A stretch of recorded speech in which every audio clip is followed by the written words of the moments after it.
नमस्कार मित्रों, स्वागत है आपका एक्सपोजन कोचिंग क्लासेस के ऑनलाइन प्लेटफॉर्म में। मैं दिलराज गुजर। जैसा कि आपको विदित है, मैं पिछला जो मेरा वीडियो था मनोविज्ञान रीट को लेकर, चाहे वो लेवल फर्स्ट हो चाहे लेवल सेकंड हो, मनोविज्ञान को लेकर मैंने आपके सामने साइकोलॉजी से संबंधित कुछ विषय वस्तु रखी थी। मित्रों, बहुत सारे बच्चों के कमेंट को ध्यान में रखते हुए जो रीट के बच्चे हैं, विशेष तौर पे हम रेट को ध्यान में रखते हुए, चाहे वो लेवल फर्स्ट के हो या सेकंड के हो, जो एसएसटी सब्जेक्ट से ताल्लुकात रखते हैं, उनके लिए मित्रों आज हम वह एक विशेष टॉपिक जीके पार्ट का आर्ट एंड कल्चर, राजस्थान के आर्ट एंड कल्चर का लेकर आइए। जो वस्तु तक कोई सा भी एग्जाम हो, चाहे वह रेट का हो या फिर पटवार पुलिस, तमाम जितने भी कॉम्पिटिटिव एग्जाम है, 100% मान के चले ये तय है कि वहां से एक ना एक क्वेश्चन पक्का आता है। मित्रों, आज हम शुरुआत करने जा रहे हैं राजस्थान के जो प्रमुख त्योहार है। मित्रों ध्यान देना, टॉपिक को शुरुआत करने से पहले आप हिंदी के जो 12 महीने हैं उनको एक तरह से नजर में डालें। मित्रों ध्यान देना, हिंदी वर्ष का जो प्रथम महीना है वह चैत्र है, उसके बाद में वैशाख है, फिर ज्येष्ठ है, फिर आषाढ़ है, फिर श्रावण है, फिर भाद्रपद है, फिर इसके बाद में मित्रों आश्विन है, फिर कार्तिक है, फिर मार्गशीर्ष है, पौष है, माघ और फाल्गुन है। इस प्रकार से मित्रों हमारे ये 12 महीने कंप्लीट होते हैं। यानी कि आपको सबसे पहले तो इन महीनों को लेटेस्ट याद रखना है। आप इनके जिनको याद नहीं है, आप लगभग सभी को याद होंगे जो कॉम्पिटिटिव बच्चे हैं, लेकिन बाय द वे अगर किसी को याद नहीं है तो आप इनको बार बार रिवीजन में लाइए। चैत्र, वैशाख, ज्येष्ठ, आषाढ़, श्रावण, भाद्रपद, आश्विन, कार्तिक, मार्गशीर्ष, पौष, माघ, फाल्गुन, इनको बार बार आप अभ्यास कीजिए। अभ्यास सीखने में मदद करेगा आपकी। मित्रों ये 12 महीने हैं और इसके बाद में बड़े ध्यान से अगर आपको त्योहार याद रखना है, मित्रों मेरा ये दावा है आपसे, अगर इस वीडियो को आप अनुशासन से और बिल्कुल ध्यान से, आपका चेतन मन से अगर आप इसको देख रहे हो, तो 100% आप जब भी कंपटीशन एग्जाम देने जाओगे तो खुशी खुशी से इस बात को जरूर याद रख के जाओगे कि सारे क्वेश्चन भले मेरे ठीक ठाक ना हो, लेकिन त्योहार वाला क्वेश्चन मैं पक्का ठीक करके आऊंगा, चाहे कहीं से भी पूछे। बिल्कुल मैं आरएस लेवल की तरह आपको ये टॉपिक समझाऊंगा। आपसे मेरा केवल एक अपील है, निवेदन है कि आप इस चैनल को सब्सक्राइब कीजिए, कमेंट कीजिए, आपके हमें बेहतर सुझाव दीजिए ताकि हम और भी आपके लिए अच्छा कर सके। अपने मित्रों को शेयर कीजिए और लाइक करना ना भूले। मित्रों ध्यान देना, इस डायग्राम को आप बड़े ध्यान से देखिएगा। मित्रों ये दो प्रमुख तिथियां हैं, एक पूर्णिमा है और साथ ही साथ एक अमावस्या है। मित्रों ध्यान देना, आपको पता है कि पहली बात तो मित्रों आप इस बात को अपने मस्तिष्क में बिठाइए कि हिंदी नव वर्ष, सॉरी दोस्तों, हिंदी जो महीने हैं, टोटल जो 12 महीने हैं, चाहे वो चैत्र, वैशाख, ज्येष्ठ, आषाढ़, श्रावण, कोई सा भी महीना, उनमें प्रत्येक में 30 दिन होते हैं। अंग्रेजी महीनों की तरह नहीं है कि इस बार जनवरी 31 दिन की है, इसके बाद में मार्च 30 का है, अप्रैल 31 का है, फरवरी 28 के, 29 के। यहाँ ऐसा कोई रोल अदा नहीं होने वाला। प्रत्येक हिंदी महीना 30 दिन का होगा। तो पहली बात तो ये है कि प्रत्येक हिंदी महीना 30 दिन का होता है। 30 दिन होंगे, चाहे वो चैत्र होगा उसमें भी 30 दिन होंगे, वैशाख होगा उसमें भी 30 दिन होंगे, ज्येष्ठ होगा उसमें भी 30 दिन होंगे, आषाढ़ होगा मित्रों उसमें भी 30 दिन होंगे। एक बात आपको ये भी ध्यान में रखना है कि ये डायग्राम आपको पूरी तरह से समझ में आए। अगर आपको ये डायग्राम जो आप देख पा रहे हो, ये जो सर्किल आप देख पा रहे हो पक्ष और साथ ही साथ विशेष तिथियों का, अगर ये आपके मनो मस्तिष्क में अच्छी तरह से जहन में बैठ जाता है, तो मैं दावा करता हूँ आपसे, और आप खुद इस विषय वस्तु को रिलीज करोगे, आप खुद इसको महसूस करोगे जब आप ये पूरा वीडियो देख पाओगे कि हाँ बड़े इजी थे त्योहार। मित्रों ध्यान देना, ये दो प्रमुख तिथियां याद रखना, एक पूर्णिमा और इसके बाद में एक अमावस्या। जिस प्रकार से अंग्रेजी महीने का जो 30वां दिन होता है, यानी आखिरी जो दिन होता है, जिसे हम 30 तारीख बोलते हैं या 31 तारीख बोलते हैं, उसी प्रकार से मित्रों जो हिंदी माह होते हैं, जैसे चैत्र है, वैशाख है, ज्येष्ठ है, आषाढ़ है, उसका जो अंतिम दिन है यानी 30वां दिन है, उसको बोलते हैं पूर्णिमा। पूर्णिमा जब जब भी हमारे गांव में या हमारे कल्चर में या हमारे बुजुर्ग व्यक्ति या हमारे जितने भी वास्तु शास्त्र से जुड़े हुए हैं, जो पंडित लोग हैं, वह बोलते हैं आज कौन सी तिथि है, तो सामान्य हिंदी लैंग्वेज में या हिंदी वर्ष के आधार पर अगर वह बोलते हैं, अगर आपसे कहीं पूर्णिमा है तो समझ लीजिए आज आज उस महीने का, चाहे वो चैत्र हो, वैशाख हो, उसका अंतिम दिन है। तो मित्रों ध्यान देना, पूर्णिमा का मतलब महीने का अंतिम दिन। अब मान लो मित्रों ये पूर्णिमा है, पूर्णिमा का मतलब हो गया अंतिम दिन, यानी यहाँ पर महीना आपका खत्म हो गया। उसके बाद में आपकी 30 तारीख के बाद में क्या आती है, 1 तारीख। तो उसी प्रकार से यहाँ पर भी पहला दिन आएगा, वहां तो हम 1 तारीख बोलते हैं, लेकिन हिंदी महीनों में एक को उस जो एक तारीख है यानी एक जो तिथि है उसको बोलते हैं प्रतिपदा। तो याद रखना प्रतिपदा का मतलब एक दिन, पहली तारीख। फिर इसके बाद में द्वितीय आएगी, इसके बाद में तृतीय आएगी, इसके बाद में चतुर्थी आएगी, इसके बाद में पंचमी आएगी, इसके बाद में षष्ठी आएगी, इसके बाद में सप्तमी आएगी, इसके बाद में अष्टमी आएगी, इसके बाद में नवमी आएगी, फिर दसवीं आएगी। मित्रों यहाँ ग्यारस नहीं होगी, जो ग्रामीण लैंग्वेज इलाकों में बोलते हैं ग्यारस, वहाँ ग्यारस नहीं आएगी। आपके जो कॉम्पिटिटिव एग्जाम होंगे अगर तिथि पूछते हैं तो फिर वहां पर ग्यारस ना आके एकादश आएगी। मित्रों ध्यान देना, 10 में एक जोड़ेंगे तो क्या हो जाएंगे, एकादश। फिर इसके बाद में द्वियोदश, फिर इसके बाद में त्रयोदश, फिर इसके बाद में चतुर्दश, और इसके बाद में जो 15वां जो दिन आता है वो बड़ा कमाल का दिन है और बड़ी अच्छी तिथि भी होती है, वह है अमावस्या। मित्रों ये क्या है, ये अमावस्या है। इसके बाद में फिर मित्रों ध्यान देना, प्रतिपदा स्टार्ट होगी। अब यहाँ पर ऐसा नहीं होगा 16 तारीख आएगी, यहाँ प्रतिपदा स्टार्ट होगी, लेकिन मित्रों ध्यान देना यहाँ पक्ष चेंज हो जाएगा। बहुत ही गहराई से और बहुत मार्मिक तरीके से आपको इस बात को ध्यान से देखना है कि जो पूर्णिमा से जो तिथियां स्टार्ट हो रही है, प्रतिपदा, द्वितीय, तृतीय, चतुर्थी, पंचमी, और यानी कि पूर्णिमा से प्रतिपदा से अमावस्या तक की जो तिथियां हैं, यानी कि जो 15 तिथियां हैं, यहाँ पर जो पक्ष चलने वाला है वो चलने वाला है मित्रों कृष्ण पक्ष। कहने का मित्रों आपको पता है, आपने कई बार ये धार्मिक जो ग्रंथ है हमारे उनमें सुना होगा, आप इस चीज का प्रैक्टिकल भी हमारी प्रकृति में, नेचर में करते हो कि जिस दिन पूर्णिमा होती है उस दिन चांद अपनी 16 कलाओं में होता है। यानी उस दिन सर्वाधिक प्रकाश युक्त क्या होती है, रातें होती है। आपको सामान्यतः आपको पेड़ दिखने लग जाते हैं। आप बिना लाइट के भी अगर आप बैठते हो तो एक दूसरे को आप अच्छी प्रकार से, भली भांति प्रकार से देख पाते हो। यानी कि मित्रों ध्यान देना, जो पूर्णिमा की जो तिथि होती है उस दिन हमारा जो चांद होता है मित्रों ये अपनी पूर्ण 16 कलाओं में होता है। इसके बाद में जैसे पूर्णिमा से प्रतिपदा आते हैं तो प्रत्येक दिन उसकी एक एक कला कम होते हैं। जैसे मित्रों ये चांद है, ये थाली के समान पूर्णिमा के दिन होगा। जब पूर्णिमा के बाद में प्रतिपदा में आएगा तो फिर मित्रों इसकी एक कला कम हो जाएगी। इसके बाद में द्वितीय में आएगा तो फिर इसकी एक कला कम हो जाएगी। फिर इसके बाद में तृतीय में आएगा तो एक कला कम, फिर चतुर्थी में आएगा एक कला, पंचमी में एक कला, छठी, शिक्ष, सप्तमी, अष्टमी, नवमी, ऐसे करते करते मित्रों जब ये अमावस्या में आएगा तो आपका चांद बिल्कुल एक कला के साथ क्या होगा, उदय होगा। यानी इस प्रकार से आपका चांद दिखेगा। मित्रों ध्यान देना, अमावस्या के दिन केवल चांद में अपनी एक कला दिखाने की ताकत होती है। और मित्रों क्योंकि वहां पर चांद अमावस्या में एक ही कला के साथ उदय हो रहा है, प्रकट हो रहा है, इसलिए मित्रों उस दिन वह ज्यादा प्रकाश युक्त नहीं होता। और अमावस्या के दिन हमारी सर्वाधिक अंधेरी रातें होती है। तो मित्रों ध्यान देना, क्योंकि प्रतिपदा से हमारे अंधेरा कायम होने लग गया था, चांद की कलाएं कम हो रही थी, तो पश्चिम में प्रतिपदा से अमावस्या तक आपका कौन सा पक्ष आएगा, कृष्ण पक्ष। और मित्रों कृष्ण पक्ष प्रतीक किसका है, काले का। ठीक है। वैसे मित्रों अगर आप संस्कृत पढ़ते हो तो कृष्ण का शाब्दिक अर्थ क्या होता है, कृष्ण का शाब्दिक अर्थ मित्रों काला नहीं होता। ये रिट में पूछा हुआ क्वेश्चन है, उस ईयर का तो पता नहीं, लेकिन रिट में एक बार संस्कृत में पूछा था, कृष्ण धातु का अर्थ क्या होता है। कृष्ण का मतलब होता है, कृष्ण का मतलब होता है जो अपनी तरफ खींचे। आपको पता है भगवान श्री जो कृष्ण थे, श्री हरि थे, भगवान विष्णु थे, जो इस धरती पे भगवान श्री कृष्ण का रूप लेकर आए।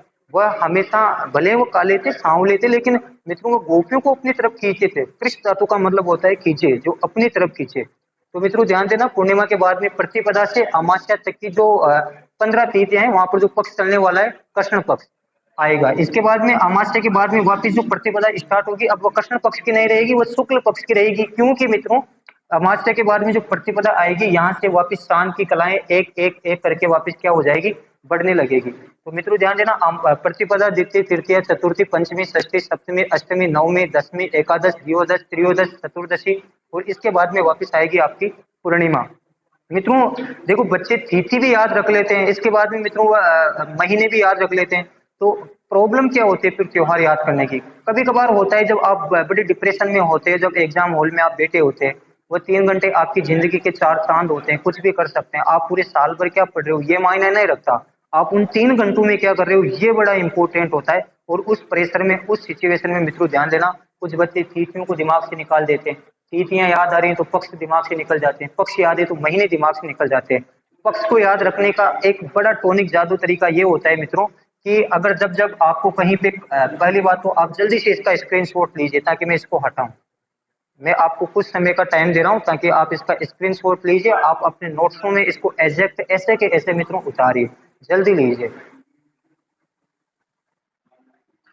ओके मित्रों, अब देखिए मित्रों ध्यान देना, कृष्ण पक्ष आपको तब तब लगाना है जब जब आपको कहीं काले का प्रतीक दिखे, काला काला प्रतीक दिखे, ब्लैक, जब जब आपको कहीं पर भी काली चीजें नजर आए वहां पर कुछ नहीं सोचना, आंख मीच के आपको कृष्ण पक्ष लगाना है। इसके बाद में मित्रों अगर आपको इसके अलावा अगर आपको कहीं पर दुख का एहसास हो तो वहाँ कुछ नहीं सोचना, वहां पर मित्रों ध्यान देना 100% कृष्ण पक्ष लगाना है। साथ ही साथ शुक्ल पक्ष कब कब लगाना है, जब आपको उजाला हो यानी कि आपको प्रकाश दिखे, जहां जहां आपको प्रकाश दिखे, छटा दिखे, वहां पर आपको शुक्ल पक्ष लगाना है। और दूसरी बात, जहां आपको सुख की अनुभूति प्राप्त हो वहां पर भी मित्रों आपको शुक्ल पक्ष लगाना है। बहुत ध्यान से एक बार फिर मैं रिपीट कर रहा हूँ, इसको बड़े अपने दिलो दिमाग में बिठाइए।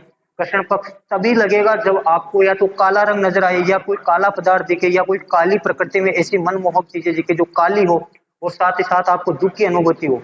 वहां पर 100% कुछ नहीं सोचना, किसी किताब के झंझट में नहीं पढ़ना। अगर आप इस वीडियो को देखते हो तब आप पढ़ोगे, आपको लगेगा वास्तव में बिल्कुल सटीक बात है कि कृष्ण पक्ष केवल काला और दुख के समय प्रयोग होगा। और शुक्ल पक्ष का मित्रों ध्यान देना, एक तो प्रकाश हो और साथ ही साथ वहां पर खुशी की अनुभूति हमें प्राप्त हो, वहां पर भी हम किसका प्रयोग करेंगे, शुक्ल पक्ष का। मित्रों इसके बाद में देखना, मैं स्टार्ट कर रहा हूं अब आपके त्योहार।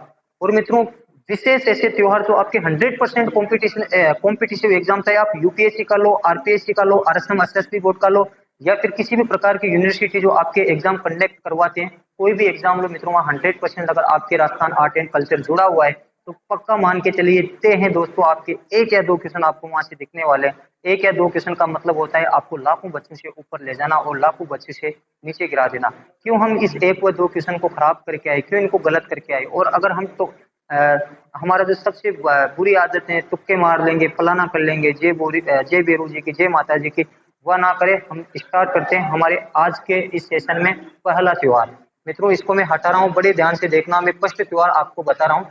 तीन चार त्योहार में इस वीडियो में आज आपको बताऊंगा। इसके बाद में जो अगला वीडियो होगा उसमें हम संपूर्ण त्योहारों को पूरी तरह से विधिवत रूप से क्रमबद्ध तरीके से पढ़ते हुए आगे बढ़ेंगे। और एक समय ऐसा आएगा जो हमारी इस कोचिंग के द्वारा आपके तमाम जितने भी हमारे साथीगण, हमारे तमाम जितने भी प्रिय छात्र इससे जुड़े हुए हैं, हमारे मित्रगण इससे जुड़े हुए हैं, जो घर पे बैठ के इस बढ़ते हुए कोरोना के संक्रमण से लड़ रहे हैं, हम उनकी तैयारी को रूबरू रखे, सुचारू रखे, उसके लिए हमारी जितनी भी मेहनत हम कर रहे हैं वो कम है मित्रों। लेकिन आप केवल इसको सब्सक्राइब कीजिए चैनल को, और लाइक और शेयर जरूर कीजिए। कमेंट में अपने सुझाव ना भूलें, मेरी एक ही रिक्वेस्ट आपसे बार बार है। मित्रों मैं आपको दो त्योहार बता रहा हूँ, बड़े ध्यान से देखना। एक है धुलंडी, एक त्योहार है एक त्योहार है होली मित्रों, और एक है धुलंडी। दो त्योहार है मित्रों जो आपके बार बार एग्जाम में कई बार क्वेश्चन पूछते हैं। धुलंडी कब मनाए जाते हैं और होली कब मनाई जाती है? मित्रों ध्यान देना, आप रटना नहीं है, आपको आपको इसे नहीं रटना फाल्गुन कार्तिक चैत्र फलाना ढीकड़ा। कब तक रटोगे? क्या त्योहार ही थोड़ी पेपर में आने वाले, पूरा जीके पेपर में आने वाला है, और भी सब्जेक्ट आने वाले। ऑलराउंड प्लेयर बनना है तो रटना नहीं, रटंत विद्या को छोड़ो। मित्रों आरटीईआर 2009 के बारे में आपने पढ़ा होगा, एनसीएफ 2005 भारत सरकार के जो प्रमुख जो कार्यक्रम थे शिक्षा को लेकर, उनमें सबसे ज्यादा जो बल दिया गया था वो दिया गया था बच्चों को रटंत शिक्षा से क्या कर देना, दूर कर देना। हर कॉन्सेप्ट को आप फैक्चुअल तरीके से समझते चलिए। मित्रों ध्यान देना, जो होली है आपकी, होली जो मनाई जाती है बहुत ही बारीकता से ध्यान से सीखना। जो आपकी मित्रों होली है, होली जिस महीने को मनाई जाती है, इसको मैं आपको एक विधिवत तौर तरीके से बता दूं। जिस दिन आपका अंतिम महीना होगा, 12वां जो हिंदी वर्ष महीना होगा, उस दिन होली मनाई जाती है। अंतिम महीना होगा, अंतिम तिथि होगी, उस दिन आपकी क्या मनाई जाती है, होली मनाई जाती है। मित्रों मुझे जल्दी से बताओ इनमें से अंतिम महीना कौन सा है, 12वां महीना कौन सा है? देखो गिनो, चैत्र वैशाख ज्येष्ठ आषाढ़, 1 2 3 4 5 6 7 से गिनते गिनते आओगे, इनका टोटल करोगे तो आपका कौन सा 12वां महीना निकलेगा, फाल्गुन। मित्रों मैं क्रमांक अभी नोट कर रहा हूँ, 1 2 3 7 8 9 10 11 और 12। मित्रों ध्यान देना, फाल्गुन आपका 12वां महीना है। यानी कि मैं बार बार कह रहा हूँ, होली जिस दिन मनाई जाती है, जिस दिन आपका अंतिम महीना होगा, अंतिम तिथि होगी, मित्रों ये फाल्गुन महीना आपको याद नहीं रखना। केवल होली जब भी आई दिमाग में एक ही बात रखना है, होली जिस दिन मनाई जाएगी, जिस दिन आपका अंतिम महीना होगा। अंतिम महीना कौन सा मित्रों? फाल्गुन।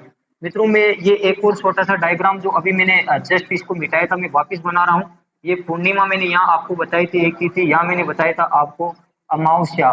और मित्रों ध्यान देना, मैंने यहाँ फर्स्ट में लिखा था कृष्ण पक्ष और नीचे इसके लिखा था मैंने शुक्ल पक्ष। मैंने बताया था सबसे पहले कृष्ण पक्ष स्टार्ट होगा और उसके बाद में शुक्ल पक्ष स्टार्ट होगा। फिर इसके बाद में मैंने यहाँ तिथि लिखी थी प्रतिपदा, द्वितीया, तृतीया, जो कृष्ण पक्ष की भी सेम थी और शुक्ल पक्ष की भी इक्वल थी। तो मित्रों फाल्गुन अंतिम महीना होली के लिए और अंतिम ही दिन, मैं बार बार कराऊं, जो अंतिम दिन होगा किसी भी महीने का, हिंदी महीनों का कोई भी महीना, चाहे चैत्र हो, माघ हो या फिर फाल्गुन, कोई भी महीना हो, उसका अंतिम जो दिन होगा वो पूर्णिमा होगी।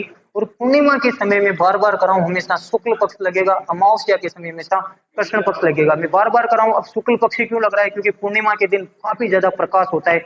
और मैं अभी आपको बोल रहा था, एक प्रकाश के समय और एक सुखद अनुभव के समय हमेशा शुक्ल पक्ष आएगा। तो मित्रों यहाँ पर जो तृतीय पक्ष आने वाला है वो कौन से आने वाला है, शुक्ल पक्ष आने वाला है। मित्रों यहाँ देखो फाल्गुन क्यों आया, मैं बार बार कर रहा हूँ, होली की शुरुआत उस दिन से होते हैं जिस दिन अंतिम महीना होता है। और अंतिम महीना है मतलब अंतिम महीने का अंतिम दिन कौन सा है, पूर्णिमा है। और पूर्णिमा के समय हमेशा कौन सा पक्ष लगता है, शुक्ल पक्ष। और मित्रों तिथि तो आपको पढ़ना ही नहीं है, रटना ही नहीं है, डायरेक्ट लिखना है पूर्णिमा, क्योंकि अंतिम बात चल रही है। तो आपसे पूछे होली कब मनाई जाती है, तो मित्रों जो होली मनाई जाती है वो फाल्गुन शुक्ल पूर्णिमा को मनाई जाती है। अब मित्रों ये तो आपको पता चल गया होली कब मनाई जाती है, फाल्गुन शुक्ल पूर्णिमा को। लेकिन मित्रों धुलंडी कब मनाई जाती है, बड़ी कॉमन सेंस की बात है, जरा सोच के तो देखो। होली के अगले दिन क्या आते हैं, जल्दी से बताओ, धुलंडी आते हैं। आज अगर हम होली मना लिया उसके अगले दिन क्या आएगी, धुलंडी। ये भी थोड़ा यहाँ सोच के देखो। अगर आपका अंतिम महीना फाल्गुन समाप्त हो गया, जैसे मैं अगर इसको अंग्रेजी में कन्वर्ट करूं, फाल्गुन को अगर मैं हमारे अंग्रेजी महीनों के आधार पर बताऊं, अंग्रेजी हमारा अंतिम महीना होता है दिसंबर। जिस प्रकार से हिंदी महीनों का जो अंतिम महीना फाल्गुन होता है, उसी प्रकार से अंग्रेजी महीनों का अंतिम जो महीना होता है वो दिसंबर होता है।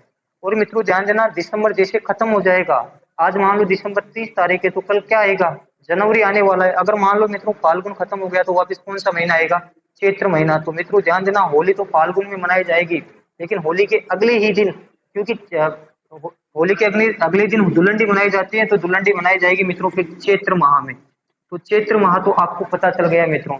और मित्रों ध्यान देना, चैत्र माह में मनाए जाते हैं। और मित्रों ध्यान देना, जैसे चैत्र माह कोई भी माह स्टार्ट होगा तो सबसे पहले मित्रों 1 तारीख को स्टार्ट होगा। अगर चैत्र स्टार्ट हो रहा है तो 1 तारीख को स्टार्ट होगा। तो मित्रों ध्यान देना, यहाँ पर जो आपकी तिथि आएगी वो आएगी, एक को हम हिंदी में बोलते हैं प्रतिपदा। और मित्रों ध्यान देना, फर्स्ट में जब कोई महीना स्टार्ट होता है यहाँ से पूर्णिमा से, चैत्र स्टार्ट हो गया तो चैत्र स्टार्ट हो गया, तो यहाँ से अमावस्या तक कौन सा पक्ष आने वाला है, कृष्ण पक्ष। तो मित्रों यहाँ पर पक्ष आएगा आपका कृष्ण पक्ष। तो मित्रों ध्यान देना, जो होली मनाई जाती है आपकी वो कब मनाई जाती है, आपकी फाल्गुन शुक्ल पूर्णिमा को। लेकिन धुलंडी जो मनाए जाते हैं चैत्र कृष्ण प्रतिपदा को। मैं आपको पहले भी बोला था, हम जो त्योहार पढ़ रहे हैं ये कोई एक सामान्य क्लास नहीं होगी मित्रों, ये बिल्कुल एक आरएस लेवल की होगी। लाइफ भर आपको त्योहार की पढ़ने की आवश्यकता नहीं होगी। तुम्हें होली और धुलंडी को लेकर, इस त्योहार को लेकर, क्योंकि काफी बड़ा त्योहार है, पूरे भारतवर्ष के साथ साथ विदेशों में जहाँ जहाँ भारतीय रहते हैं इस त्योहार का पूर्ण रूप से आनंद और अनुभूति के साथ इसको हर्षोल्लास से मनाते हैं। मित्रों ध्यान देना, इसके पीछे तो कहानी आपको पता है, हिरण्य किससे, वो तो मैं नहीं बता रहा, फैलात जो भगत थे हमारे। लेकिन मित्रों होली राजस्थान में कहाँ कहाँ की प्रसिद्ध है, मित्रों ध्यान देना, जो आपकी होली है, ये होली मित्रों ध्यान देना 3-4 स्थान में आपको बता रहा हूँ। एक सांगोद है मित्रों, सांगोद कोटा में है मित्रों। कई बार ये क्वेश्चन अलग से पूछा जाता है, तिथि ना पूछ के डायरेक्ट त्योहारों से इनको पूछ लिया जाता है। सांगोद जो कोटा है, यहाँ की नान होली प्रसिद्ध है। आपसे पूछे नान होली राजस्थान में कहाँ की प्रसिद्ध है, तो नान होली मित्रों ध्यान देना कोटा की प्रसिद्ध है। यहाँ पर होली रंगों से नहीं खेलते, यहाँ होली बाल्टी भर भर के पानी उनके ऊपर डालते हैं, नहाते हैं लोग, पानी के द्वारा खेली जाती है, इसलिए होली का नाम है नहान होली। मित्रों ध्यान देना, यहाँ पर जब भी होली आते हैं मित्रों, चंबल के पास जहाँ घाट बने होते हैं वहां लोग जाते हैं और नान होली का आनंद लेते हैं। तो आपसे पूछे राजस्थान में नान होली कहाँ की प्रसिद्ध है, मित्रों ध्यान देना ये कहाँ की प्रसिद्ध है, कोटा की। सेकंड ग्रेड का ये क्वेश्चन है मित्रों, इसीलिए मैं आपको बता रहा हूँ। पिछली बार आरपीएससी ने जो पिछली बार का जो पेपर था शायद वहां पूछा गया था सांगोद कोटा की या नान होली कहाँ की प्रसिद्ध है। एक मित्रों स्थान है बिनाई, आपने नाम सुना होगा, बिनाई कहाँ है मित्रों ध्यान देना, ब्यावर अजमेर के पास एक स्थान है, ब्यावर अजमेर बिनाई। और मित्रों ध्यान देना, यहाँ किस प्रकार की होली प्रसिद्ध है, जल्दी से आप मुझे बताओ। कोड़ा मार होली, मित्रों ध्यान देना, कौन सी होली यहाँ की प्रसिद्ध है, कोड़ा मार होली। बिनाई अजमेर की कोड़ा मार होली काफी प्रसिद्ध है। आपसे पूछे राजस्थान में कोड़ा मार होली कहाँ की प्रसिद्ध है, तो मित्रों ध्यान देना बिनाई अजमेर की है। मित्रों एक स्थान है श्री महावीर जी, श्री महावीर जी का जो मंदिर है वह करौली में है मित्रों। और यहाँ से तो कई बार कॉम्पिटिटिव एग्जाम में ये क्वेश्चन उठ उठ के बार बार चिल्ला चिल्ला के बच्चों से पूछा जाता है। श्री महावीर जी करौली की जो होली प्रसिद्ध है वह है मित्रों लठ मार होली। यहाँ पर मित्रों ध्यान देना, लठ के द्वारा जो आपके स्थानीय लैंग्वेज में अगर मैं बोलूं लठी होते हैं, वैसे जो डंडे होते हैं बबूल के या किसी भी वृक्ष के जो डंडे होते हैं उनके द्वारा लोगों को हल्के फुल्के जैसे भी मारना है उनको मार के यहाँ की होली खेली जाती है। रंग गुलाबों का यहाँ उपयोग नहीं किया जाता।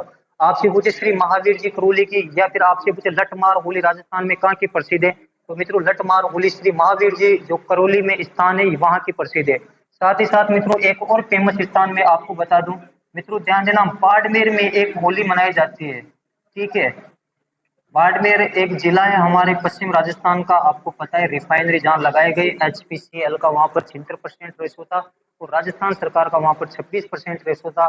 पिछली बार जो 11,000 वैकेंसी LDC पेपर की हुई थी वह भी यहाँ से वो ट्यूशन था। मित्रों ध्यान देना, बाड़मेर की एक होली प्रसिद्ध है वह होली पत्थर मार होली। ये कई बार क्वेश्चन आपके एग्जाम में पूछा गया है। पत्थर मार होली कहाँ की प्रसिद्ध है, तो मित्रों पत्थर मार जो होली है वह बाड़मेर की प्रसिद्ध है। और मित्रों ध्यान देना यहाँ पर एक और ये कंपटीशन के एक डायरेक्ट में आपको क्वेश्चन बता रहा हूँ। बाड़मेर की जो पत्थर मार होली है यहाँ पर इसी दिन होली के दिन मित्रों ध्यान देना इलोजी की सवारी काफी प्रसिद्ध है। इलोजी की सवारी राजस्थान में कहाँ की प्रसिद्ध है, तो मित्रों बाड़मेर की प्रसिद्ध है। और मित्रों इलोजी की सवारी कौन से त्योहार में निकाली जाती है, ये भी कई बार क्वेश्चन पूछ लिया गया है। तो मित्रों ध्यान देना ये होली में निकाली जाते हैं जो आपके फाल्गुन शुक्ल पूर्णिमा को मनाई जाती है। 4-5 स्थान ऐसे जहाँ की होलियां काफी प्रसिद्ध है। मित्रों ध्यान देना एक आपको सांगोद कोटा जो कहाँ पर है, सांगोद कोटा जो राजस्थान में वहाँ की नान होली प्रसिद्ध है। आपसे पूछे कोड़ा मार होली बिनाई अजमेर की प्रसिद्ध है।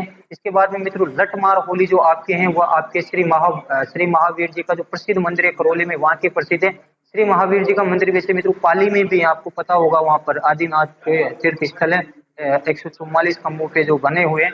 इसके साथ ही साथ मित्रों पत्थर मार होली बाड़मेर की प्रसिद्ध है और जहां पर इलोजी की सवारी, ये बड़ा इंपॉर्टेंट आपका एक ट्विस्ट रहेगा इसमें, वहाँ इलोजी की सवारी निकाली जाती है होली के दिन। और त्योहारों की तिथियां भी आपको साथ ही साथ याद रखनी है। जिस दिन अंतिम महीना होगा उस दिन होली मनाई जाएगी। हमेशा अंतिम महीने का मतलब पूर्णिमा उसके साथ आएगी, पूर्णिमा के साथ शुक्ल पक्ष। होली के अगले दिन दुलंडी मनाए जाते हैं चैत्र कृष्ण प्रतिपदा को, यानी कि फुल फाल्गुन कंप्लीट हो गया, ये अंतिम महीना तो चैत्र आएगा, चैत्र के साथ स्टार्ट हो रहा है, 15 दिन तक कृष्ण पक्ष साथ में चिपका रहेगा। और प्रथम तिथि पहला दिन नव नव त्योहार कब मनाते हो, पहली तारीख को, तो पहली तारीख को मतलब हिंदी में बोलते हैं प्रतिपदा। जल्दी से आप इसका स्क्रीनशॉट लीजिए और ये दो त्योहार आपको कंटेस्ट पूरी तरह से आपको याद करना है। जल्दी से स्क्रीनशॉट लीजिए, मैं आपको कुछ समय दे रहा हूँ। आप जितना हो सके जल्दी से इसका स्क्रीनशॉट लीजिए ताकि मैं आगे बढ़ सकूं।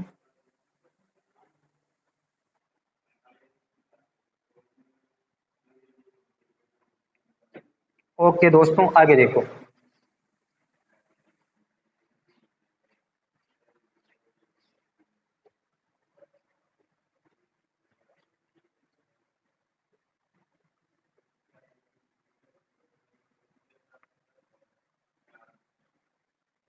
मित्रों जो हमारा अगला त्योहार है मित्रों, वह अगला त्योहार है शीतला अष्टमी। मैं आपको क्रमबद्ध तरीके से त्योहार बता रहा हूँ। अगला त्योहार है शीतला अष्टमी। मित्रों ध्यान देना, सबसे पहले तो हम इसको देखिए मनाते कब है इसको। मित्रों ध्यान देना, आपको एक चीज रटना नहीं है क्योंकि इसके पीछे देखो आपको ये चीज तो टीपना है। जैसे कि ऐसे आपको पूछा जाएगा शीतला अष्टमी राजस्थान में कब मनाई जाती है, तो मित्रों अष्टमी तिथि तो आपको मिल गई है, अष्टमी लिख लिया आपने। इसके बाद में अब आपको ढूंढना है पक्ष और क्या, महीने ढूंढने हैं। तो मित्रों ध्यान देना, देखो हम शीतल कब रहते हैं, मुझे जल्दी से बताओ। जब भी हमारी ये हमारी मेंटली ये एक थिंकिंग है, हमारी एक सोच है, मानसिक सोच है कि जब भी हम, बहुत ध्यान से सुनना, जब जब हमारा नया वर्ष स्टार्ट होता है, जनवरी स्टार्ट होते हैं, तब हम क्या सोचते हैं, आज किसी से लड़ूंगा नहीं, आज सुबह जल्दी उठूंगा, आज पूरी तरह से मेरी दिनचर्या को सेट करूंगा, जल्दी नहाऊंगा, जल्दी खाऊंगा, पूरी तरह से टाइम पे सोऊंगा। ये कब करते हैं, जब नया वर्ष स्टार्ट होता है। यानी कि हम नए वर्ष में बिल्कुल शीतल रहना चाहते हैं, बिल्कुल इक्वल शीतल रहना चाहते हैं, कूल रहना चाहते हैं, जैसे MS धोनी कैप्टन साहब है उनकी तरह हम कब कूल रहना चाहते हैं, जब नया वर्ष स्टार्ट हो। यहाँ पर भी देखो शीतल, हम शीतल, ये देखो इस मीनिंग को, इस शब्द को देखो, शीतला को मत देखो, शीतल। आप शीतल क्यों रहना चाहते हो, कब रहना चाहते हो, नए वर्ष के समय। नए वर्ष का मतलब नया वर्ष कब मनाते हैं, वैसे अंग्रेजी महीनों की बात करूं तो जनवरी में, लेकिन नया वर्ष जनवरी में मनाएंगे अंग्रेजी में, लेकिन हिंदी में कब मनाएंगे, चैत्र में। तो मित्रों ध्यान देना, शीतल हम कब रहते हैं? चैत्र माह में रहते हैं। चैत्र माह में हम बिल्कुल शीतल रहते हैं, हम किसी से लड़ाई झगड़ा नहीं करते। पक्ष क्या आएगा? रटना नहीं है, पक्ष क्या आएगा? मित्रों ध्यान देना, इसकी मैं एक छोटी सी कहानी आपको बता दूं। इस त्योहार को ब्यासोड़ा के नाम से भी जाना जाता है। ब्यासोड़ा, किस त्योहार को राजस्थान में ब्यासोड़ा कहा जाता है? तो मित्रों ध्यान देना, इस शीतला अष्टमी को राजस्थान में ब्यासोड़ा कहा जाता है, क्योंकि मित्रों इस दिन एक दिन की ठंडा खाना हमें खाना पड़ता है। मित्रों इस दिन क्या होता है, कभी आप तमाम जितने भी मेरे साथ दोस्त यहाँ जुड़े हुए जो मेरे से रूबरू होकर पढ़ रहे हैं, मित्रों ध्यान देना, आप मुझे जल्दी से ये बताओ कि इस दिन क्या होता है। हम जब छोटे थे, बच्चे थे, तब हमारी जो घर में हमारे जो बड़े थे, हमारी माँ थी, हमारी जो सिस्टर थी, दीदी थी, मित्रों वह क्या बनाती थी? खाना बनाती थी। पुए पापड़ी, ये प्रसिद्ध खाना हमारे जो बनता है इस त्योहार के दिन, ये बनाते थे। लेकिन मित्रों हम छोटे थे तो हम क्या करते थे? खाने के लालच में, बच्चे हैं क्या करें, नादान है, फितरत में है नादानी तो बच्चों के में क्या करे, जो राजी है काजी, ये वाला जो आप किस्सा सुनते हो। मित्रों ध्यान देना, बच्चे आते हैं जब हमारी कढ़ाई होती है जिसमें मित्रों ध्यान देना पुआ पापड़ी का जो कार्यक्रम चल रहा होता है मम्मी जी की तरफ से, अपनी दीदी जी की तरफ से या सिस्टर की तरफ से, जब वो पुए निकालते हैं, पापड़ियां निकालते हैं और भी कुछ निकालते हैं, तो हमारा बच्चे जो छोटे छोटे बच्चे थे 5वीं 6ठी में, तब हम बैठ जाते थे कि अभी आनंद आएगा, खाएंगे और सो जाएंगे। लेकिन जब भी हम पुए जैसे निकलते हैं, हम उनकी तरफ आगे हाथ बढ़ाते थे। माता जी क्या कहती थी? ना बेटा ना, आज मत खाओ इनको, कल खाएंगे, अगर खाएगा तो मैं मारूंगी। तो बताओ बच्चों को वहाँ अच्छा लग रहा है या दुखी होते हैं वो बच्चे? वो रोने लग जाते हैं, उनको तो दुख स्टार्ट हो जाता है कि यार माता जी ये क्या बात हुई, पुए निकल रहे हैं गरम गरम, हमें नहीं खाने दे रहे। तो मित्रों यहाँ पर तो दुख हो रहा है बच्चों को, और मैं बार बार कर रहा हूँ, दुख के समय कौन सा पक्ष? दुख के समय मित्रों ध्यान देना कृष्ण पक्ष आएगा, यानी कि शीतलाष्टमी को मनाई जाती है चैत्र कृष्ण अष्टमी को। मित्रों इस त्योहार की मैं एक आध दो और विषय वस्तु आपको बता दूं। शीतला अष्टमी जो मनाए जाते हैं, शीतला अष्टमी मित्रों ध्यान देना, चेत शक्ति संरक्षिका देवी है, और शीतला माता का जो प्रमुख मंदिर है वो चाकसू जयपुर में है, ये भी कृष्ण बनता है। मित्रों ध्यान देना, मैं आपको बता देता हूँ इस मंदिर की, शीतला माता के मंदिर के बारे में। जो शीतला माता का जो प्रमुख मंदिर है वह आपके चाकसू जयपुर में है। शीतला माता जो प्रमुख मंदिर है मित्रों, वह चाकसू बिल्कुल जयपुर से सटा हुआ है, जयपुर में है। मित्रों ध्यान देना, इसके जो पुजारी होते हैं किस जाति के होते हैं, कई बार क्वेश्चन बनता है, वो कुमार जाति के होते हैं। और मित्रों ध्यान देना, इस माता का जो प्रतीक होता है वो दीपक होता है। मित्रों ध्यान देना, अगर आपसे पूछे शीतला माता का जो प्रतीक होता है वो क्या होता है? वो दीपक होता है। और मित्रों जो शीतला माता की जो सवारी होती है वह गद्दा होता है, टंकी होते हैं, गद्दे होते हैं। इसीलिए मित्रों ध्यान देना, गद्दों का सबसे बड़ा मेला भी यहाँ लगता है। कब लगता है? मित्रों ध्यान देना, चैत्र कृष्ण अष्टमी को, जिस दिन हम शीतला अष्टमी मनाई जाती है। मित्रों ये जो शीतला माता है ये बच्चों की संरक्षिका है, बच्चों की संरक्षिका, बहुत ध्यान से सोचना, ध्यान से समझना, बच्चों की संरक्षिका, जो छोटे बच्चे हैं उनकी संरक्षिका है। और उनकी संरक्षिका, उसका संरक्षण किस से करते हैं? तो एक रोग होता है मित्रों, चेचक रोग, आपने नाम सुना होगा, एक वायरस जनित रोग होता है चेचक रोग। में साइंस जब लेके आऊंगा आपके बीच में, जनरल साइंस, उसमें चेचक के बारे में, वायरस जनित, जीवाणु जनित, बैक्टीरिया, फंजाई का, तमाम जितने भी कृमि जनित रोग है उनके बारे में पढ़ेंगे। तो चेचक जो एक वायरस रोग है, उनसे हमें ये संरक्षण करते हैं। बच्चों की एक माता है, इसे मित्रों ध्यान देना महामाया भी कहा जाता है, इसे मित्रों शेडल माई भी कहा जाता है। तो मित्रों ध्यान देना, आज मैं केवल आपको त्योहारों का एक बेसिक प्लेटफॉर्म बता के जा रहा हूँ। और साथ ही साथ मित्रों ध्यान देना, मैं हम आज 3 त्योहारों की विशेष बात किया है, जो आपका एक होली है, एक धुलंडी है, और साथ ही साथ मित्रों ध्यान देना शीतला अष्टमी। शीतला अष्टमी में हमने त्योहार की पूरी रूपरेखा तैयार की। साथ में एक और बता दूं, क्योंकि क्वेश्चन आया हुआ था, इस मंदिर का निर्माण किसने करवाया? तो मित्रों माधो सिंह जयपुर के जो कच्छावा वंश के जो शासक थे, उन्होंने इसका निर्माण करवाया था। और मित्रों हमने तमाम होली के बारे में, सांगोद कोटा में किसकी होली, नान होली कहाँ की प्रसिद्ध है, इसके बाद में कोड़ामार होली कहाँ की प्रसिद्ध है, लठमार कहाँ की है, पत्थरमार होली कहाँ की है, ईलोजी की सवारी कहाँ निकालते हैं, कब निकलते हैं, कब मनाते हैं, ये तमाम चीजों को हम आपके बीच में डिस्कस किया है। मित्रों मुझे पूरा विश्वास है कि आप इस वीडियो को बड़े शालीनता से देखोगे। और मैं बार बार, अगर हम इतनी मेहनत कर रहे हैं तो एक छोटी सी रिक्वेस्ट मैं आपसे कर रहा हूँ, इस चैनल को सब्सक्राइब कीजिए, लाइक कीजिए वीडियो को, ताकि हमें हिम्मत मिले, हम और भी बेहतर आपके लिए करें। अगर आप लाइक नहीं करोगे तो विश्वास एक हल्का सा हो जाता है, कॉन्फिडेंस टूटने लगता है। और मित्रों ध्यान देना, मुझे कमेंट में मेरे वीडियो के प्रति मेरा क्या आपको अच्छा लग रहा है, इसकी प्लीज मुझे सुझाव जरूर दीजिए, आपका कीमती कुछ समय निकाल के। मित्रों अगर हम इतना समय निकाल रहे हैं तो इतना तो यार हम आप कर ही सकते हो। मुझे पूरा विश्वास है आप जितने भी सम्मानित साथी इससे जुड़े हुए हैं, क्योंकि आप बड़े समझदार बच्चे हो, मुझे पूरा विश्वास है आप इस मेरी एक रिक्वेस्ट को एक्सेप्ट करोगे और मुझे तमाम जो मैंने आपसे मांगा है उसको प्रोवाइड मुझे करवाओगे। मैं तो आज के लिए इतना है। Have a nice day. Corona काल में आप घर पे रहिए, सुरक्षित रहिए। मुझे पूरी आशा और उम्मीद है आप घर पे भी रह रहे होंगे, खुश भी रह रहे होंगे और स्वस्थ भी रह रहे होंगे, फैमिली को सपोर्ट भी कर रहे होंगे और अपनी पढ़ाई को गहनता से लगे होंगे। जय हिंद, जय भारत।